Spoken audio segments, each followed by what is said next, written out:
Now, I wanted to make this very explicit because of an experience I had recently. A couple of months ago, we featured an interview on our journal with a theologian named William Cavanaugh.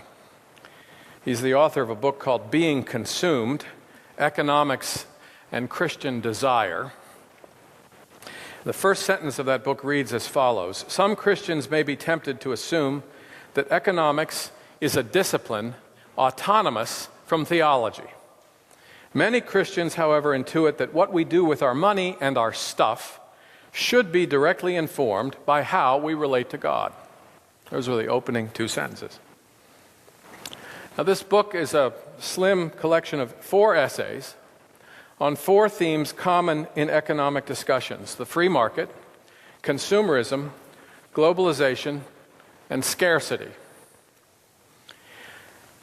But Cavanaugh's angle of approach in each case is to change the focus of the discussion. So, for example, in his discussion of freedom and markets, he uses ideas from Augustine about the nature of true freedom and of the nature of desire to ask what might make economic exchanges truly free. The main point of his book is to ask how the economic lives of believers might look different if we had a fuller and more biblical understanding of freedom, of desire, and other categories that enter into economic discussion. He didn't offer any suggestions about government policies. He went out of his way to say that the problems he was identifying didn't have a solution that government could solve. And yet, because of the fact that he raised questions about the writings of people like Milton Friedman about the nature of freedom, I got several really aggravated emails from some of our listeners. Long emails explaining why Cavanaugh obviously understood nothing about economics and why everything he said was wrong, and quotes from Hayek, and it was remarkable. And people, and all accusing him of being a socialist, of wanting to have the government step in and eliminate our economic freedom. Now, this was in some ways amusing, since I have a friend who knows Cavanaugh and thinks he's kind of an anarchist, if anything. I mean, he's pretty far from being a socialist. He was, in the interview, profoundly uninterested in offering suggestions for altering government policy, and yet, as soon as he began to question whether free market economists had an adequate understanding of the nature of human freedom, he was perceived as giving off socialist odors of some sort. Now, why might that be? So I've thought about it and done some reading since then. I think it's because most Christian discussion, and most discussion generally about economics, has been informed by the assumption that we're dealing with essentially a one-dimensional linear spectrum of thought, with radical capitalism on one end, radical socialism on the other end.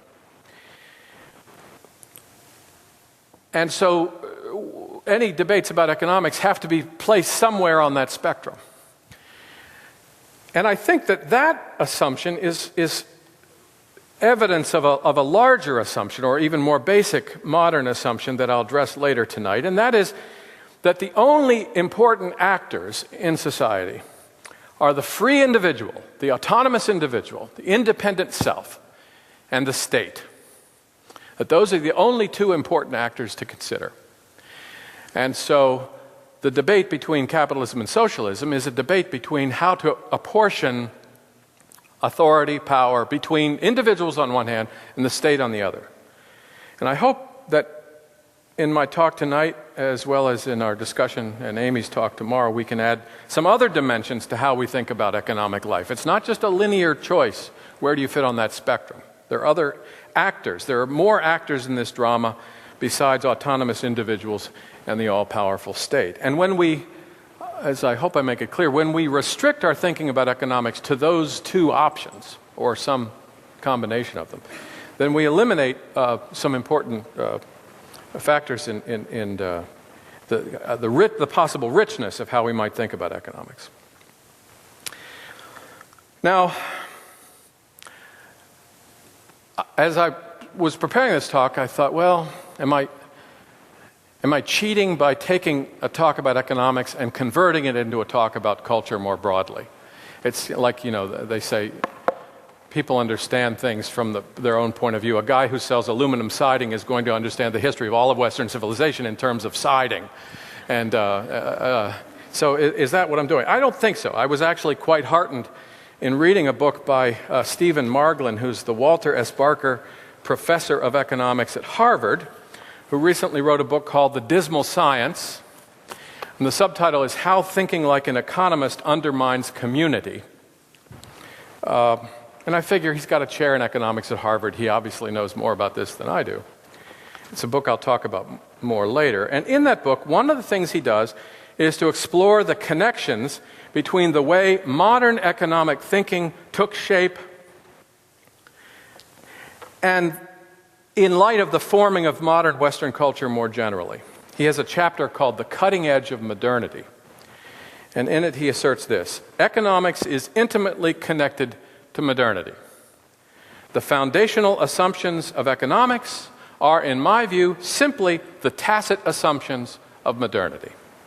The centerpiece in both is the rational, calculating, self-interested individual with unlimited wants, for whom society is the nation-state. Okay, let me unpack that. Again, the only two important actors, the individual, who is assumed to be rational, calculating, and self-interested, an economic chooser, and on the other hand, and one with unlimited wants, that's an important feature also, for whom society, that is, for whom the only social tie that's compelling is the tie to the nation state, not the local community, not the church, not a trade organization or a guild, or so individuals and the nation state. And that, Margolin argues, is, and this is echoing the work of many, many other scholars, this is part of the story of modernity. I think he's given a good summary of the assumptions that are distinctively modern, and I have to take his word for it that's also a good summary of the assumptions that drive economics as a discipline, as well as a good summary of the ways in which the conclusions of that discipline, we call economics, shape our lives both publicly and privately. As he writes later, economics encapsulates the myths of modernity.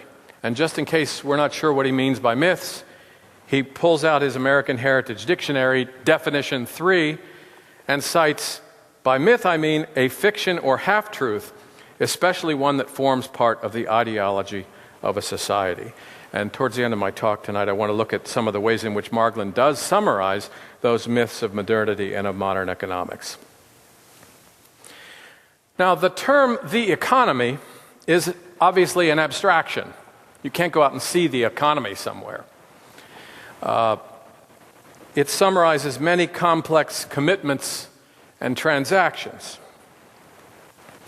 Sometimes that abstract term is used metaphorically. A headline proclaims that the economy is broken, or a pundit says the economy is ailing, or a politician promises to make the economy healthy again.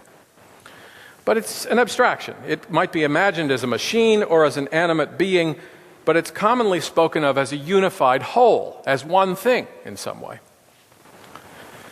Now, of course, a moment's reflection reminds us that what we call the economy is not one thing. It's actually an ever-shifting pattern of billions of choices made about work to be done, about the exchange of goods and services. And what makes the abstraction called the economy even more elusive is the fact that behind all of the obviously economic activity, all of those things that can be relatively easily brought into a spreadsheet and quantified in some way, behind the work and the exchange of money are the specific realities of human lives: desires, beliefs, hopes, fads, fears, forces of nature, all serving to motivate human action.